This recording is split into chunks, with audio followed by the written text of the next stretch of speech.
Ladies and gentlemen, chaos broke out. And I'm not talking about legit, bona fide boxing, pure boxing chaos. I'm talking about the kind of stuff that's just embarrassing. Look at this here, please. It's happened, and I can't say if it is or it's not a mistake, but things happen in life. When you are as great as Floyd Money Mayweather, everybody doesn't deserve to be in your space. I know you like to make money. Stephen A. Smith never holds back, and this time he's focused on Floyd Money Mayweather. After news broke that the FBI had seized assets tied to Mayweather's reported $600 million real estate holdings, Smith unleashed a fierce critique on national TV. With his usual energy and sharp words, he didn't just question Floyd's business choices, he mocked them, calling out the boxer for what he sees as reckless financial decisions hidden behind wealth and showmanship. Floyd Mayweather is on an absolute real estate buying spree. I'm honestly having kind of a hard time keeping up with all this. Just listen to some of these headlines. All of these were posted just in the last 8 days alone. Floyd Mayweather lands $402 million deal to buy over 60 buildings in New York City. Mayweather puts $100 million in $3 billion JV. Mayweather buying a stake in former Versace mansion in Miami Beach. I knew this guy was rich, and it's no secret that he's been doing some big real estate deals lately, but he's absolutely on a roll right now. Different sources give different numbers, but Floyd's net worth is estimated to be as high as $1.5 billion, which makes him one of the wealthiest athletes in the world. Because of that, he's owned massive mansions in Las Vegas, Beverly Hills, and Miami over the years. After Mayweather faced accusations of a $42 million scam, reports surfaced that federal authorities had reportedly seized a large part of his real estate holdings. The claims suggested his investments were linked to fraudulent activities, leading the FBI to start a full investigation. Several of his high-value properties were reportedly frozen or taken as part of the probe. These assets, once part of a $600 million portfolio, are now at the center of the case. While Mayweather denies any wrongdoing, the situation has put a serious stain on his reputation as a smart investor and businessman. If the allegations are true, the consequences could be huge, affecting both his wealth and his legacy. Ever. All right. Now, Floyd Mayweather Jr., there's a story circulating that Business Insider did talking about this $400 million property deal that he had been discussing here in New York City. But now, according to Business Insider, it's not what you think it is. They said there's no evidence there's been a sale of these properties, and it's 62 rental apartment buildings in Upper Manhattan. Here is what Floyd Mayweather had said at the time on a video that he posted on his Instagram. I love bringing the people into my lifestyle, showing the people how I live. Now, I know you guys see me on a regular talking about real estate. Well, lately, I purchased 62 apartment buildings in New York City. And what I need you guys to do, slide over and check out the photos. It's not all 62 buildings, it's a few buildings, but guess what? All the buildings belong to me. I don't have no partners. Smith has seen Floyd Mayweather's extravagant lifestyle up close, touring his lavish mansion, checking out his collection of luxury cars, and even flying on his private jet. This close look gives Smith a clear view of Mayweather's financial skills and the empire he's carefully built. Mayweather's discipline in the ring carried over to business, helping him earn over $1 billion in his career. His real estate investments, including a $10 million Las Vegas mansion and a Beverly Hills property listed at $48 million, show a smart approach to growing his wealth. Smith notes that Mayweather doesn't just spend on luxury, he uses his success to build a diverse portfolio aimed at long-term financial security. Recently, Mayweather made headlines with a $600 million dive into real estate, most notably buying over 60 buildings in Upper Manhattan, New York. This $42 million black spruce portfolio includes 1,000 affordable housing units, marking one of the city's largest multifamily deals of the year. Floyd reportedly put in about $100 million of his own money, financing the rest, gaining tax benefits while also connecting personally to his own humble upbringing in a small one-bedroom apartment.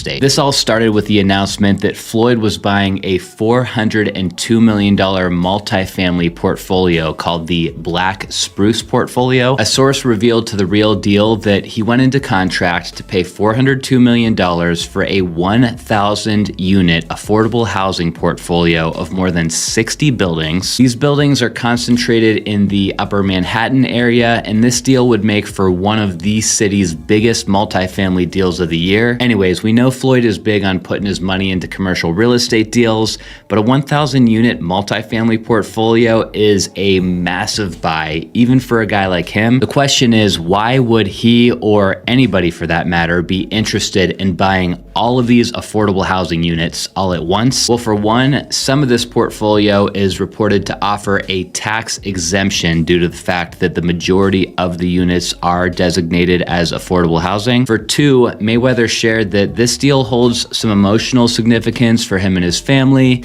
Mayweather said his purchase of over 1,000 affordable housing units in New York City was driven by both personal reasons and smart investment planning. Growing up in a one-bedroom apartment with his family in New Brunswick, New Jersey, he experienced the struggles of limited space firsthand. This shaped his desire to provide better housing for others. He explained that the deal has deep emotional meaning for him and his family, giving back to communities facing similar challenges. The properties, sold by Black Spruce Management, qualify for tax exemptions that encourage landlords to keep them affordable. These breaks can last up to 40 years, helping ensure the units remain accessible for decades. Mayweather's investment also comes as New York's real estate market recovers from a slowdown caused by rising interest rates. Commercial property sales are climbing, showing renewed investor confidence, and his move into affordable housing fits well with this positive trend. I love bringing the people into my lifestyle, showing the people how I live. Now, I know you guys see me on a regular talking about real estate. Well, lately, I purchased 62 apartment buildings in New York City. And what I need you guys to do, slide over and check out the photos. It's not all 62 buildings, it's a few buildings, but guess what? All the buildings belong to me. I don't have no partners. And all the retail down low on my buildings all belong to me. Guess what? You can do the same. It's all about making power moves. And I'm pointing like this because all of them. We're in New York City right now. We're in Manhattan. That's what we do. Come on.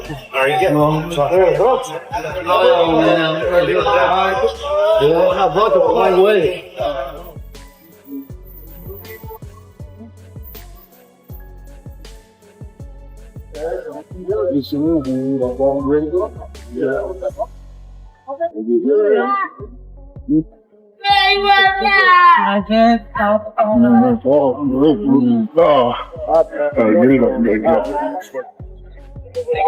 All this money made.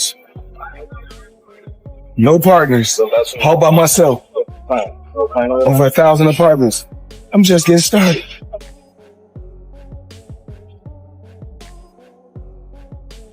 Mayweather has always seen real estate as a key part of building long-term wealth, offering both financial security and steady passive income. Reflecting on his early lessons, he once said, "A wise person told me if you buy real estate in New York and hold it over time, you will always make money." He started with a $5 million investment that brought in about $50,000 a month, a 12% annual return, which reinforced his belief in property as a reliable income source. Over the years, he has grown his portfolio, including stakes in multiple properties and a major investment in a multi-billion-dollar office portfolio with 601 companies. Beyond money, Mayweather shares his ventures publicly to inspire others, saying, "Guess what? You can do the same." It's all about making power moves. In late 2024, he took another big step by investing in 601W Company's $10 billion office portfolio, his largest investment yet. The portfolio includes 18 office buildings totaling over 10 million square feet in cities like New York, Chicago, and Jersey City. Key properties include Amazon-anchored 400 10th Avenue in Hudson Yards, the AON Center, Chicago's Old Post Office Building, and Jersey City's Harborside Complex. While the exact investment amount isn't public, sources say it exceeds his previous $100 million deal with SL Green. Mayweather's move shows his confidence in a post-pandemic office market rebound. Despite challenges like falling occupancy and property values, he sees long-term potential. His plan focuses on upgrading and repositioning buildings to attract tenants. For example, the AON Center in Chicago is being renovated with a tenant lounge, fitness center, and rooftop observatory. 410th Avenue faced tenant losses, but its prime Hudson Yards location offers recovery opportunities. His strategy follows a buy low, sell high approach, turning distressed properties into valuable long-term assets. We got Floyd Mayweather back in the real estate news again. This guy's on an acquisition spree like I haven't seen in a long time. You got to remember, in October, he bought a portfolio of multifamily properties in around Manhattan for $402 million. Well, this time he went all in on office property for a $10 billion portfolio. I got this out of Real Deal, by the way. Now, some of these properties listed are 410 10th Avenue and Hudson Yards.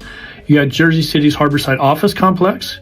You've got the AON Center in Chicago and the old post office building in Chicago as well. So the portfolio includes a total of 18 buildings that take up to 10 million square feet of space. Now, he's not new to this. He's got office properties as well. He's got a pretty good portfolio so far. He's got 16 properties worth about $7 billion. He's going to add this portfolio to it, and he's going to be on a tear. So I hope he has a good marketing company as well. But congrats to him. While short-term returns might be modest, similar to real estate investment trusts earning around 5 to 6% annually, the long-term potential, especially with smart upgrades and a recovering market, is much greater. This move shows Mayweather's focus on creating generational wealth, turning his boxing earnings into real estate ventures that provide both financial gains and a lasting legacy. His investments are guided by a strong belief in the lasting value of property, particularly in prime city locations. First investment was real estate, commercial real estate, skyscrapers actually. I looked at certain athletes' career and I said, I don't want to end up like that. So what I did was this. It started off with $5 million. Put up $5 million. I was getting $50,000 a month every month on the 18th. How I'm in 36 months, of course, with one of my new investments, I would be making $300 million a month. But what investment is that? Just in real estate. Aggregate, got you. And I'm heavy in real estate. I'm real heavy in real estate. Even though, I got my own liquid, and if that means cash for those, I break it down in layman's terms. Even though I got a lot of cash, OPM. Okay. OPM. You don't always have to use your money. That's why it's very important for y'all to make sure y'all keep y'all credit right. Floyd Mayweather Jr. recently expanded his real estate portfolio by acquiring a major stake in the famous Versace mansion, officially called Villa Casa Casuarina, at 1116 Ocean Drive in Miami Beach. Built in 1930 by Standard Oil heir Alden Freeman, the mansion gained worldwide fame as the home of fashion designer Gianni Versace from 1992 until his death in 1997. Mayweather partnered with the Nakash family and Eli Jindy, the current owners, and is set to take over most of Jindy's share, though the deal's financial details have not been disclosed. Today, the mansion operates as a luxury boutique hotel with 10 lavish suites showcasing Versace's signature style, featuring a 54-foot pool lined with 24-karat gold tiles and the upscale Johnny's restaurant offering Mediterranean cuisine. While the financial returns may not match his other investments, the property adds a prestigious and iconic asset to Mayweather's portfolio, reflecting his love for luxury and historic real estate. In addition, Mayweather invested $100 million in a $3 billion joint venture with Go Partners, forming Vita Properties. This gives him partial ownership of a luxury rental skyscraper portfolio, largely acquired by Go Partners over the past 3 years. Notably, Josh, co-owner of Go Partners, also sold Mayweather the Black Spruce portfolio, linking 2 of his largest real estate deals. However, the challenges to his empire began after he retired from boxing in 2017, finishing with a perfect 50-0 record and massive earnings from fights against Manny Pacquiao and Conor McGregor. Post-retirement, he continued a lavish lifestyle, buying luxury properties and high-end items, but financial issues emerged, including a $22.2 million IRS tax debt from 2015. To address this, Mayweather returned to the ring for exhibition matches, which, while not affecting his record, generated substantial income. In 2023, he disclosed paying over $18 million in taxes, showing the ongoing responsibilities of managing his wealth. Mayweather's story highlights the challenges athletes face after retirement, where even massive earnings require careful planning. His decision to fight in exhibitions demonstrates a practical approach to handling financial obligations while protecting his legacy and long-term stability. Floyd Money Mayweather up until recently didn't have any money, so Floyd is the highest earning athlete in his career, making over $1.1 billion.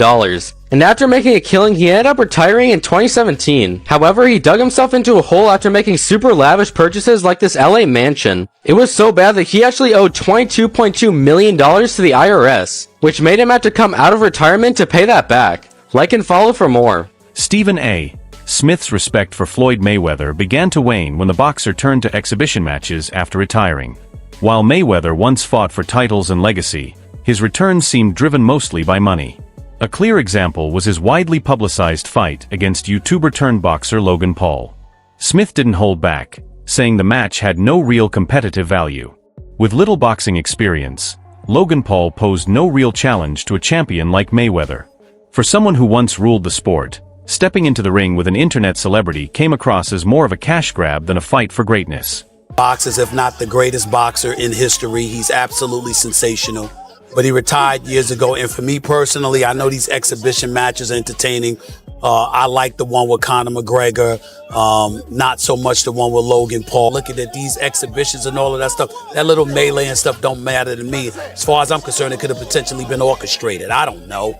But I do know not just anybody should be allowed to be in the ring with Floyd Money Mayweather. Absolutely. I just believe. Floyd Mayweather Jr. returned to the ring in 2021 for an exhibition fight against YouTuber-turned-boxer Logan Paul, motivated not just by the sport but also by money.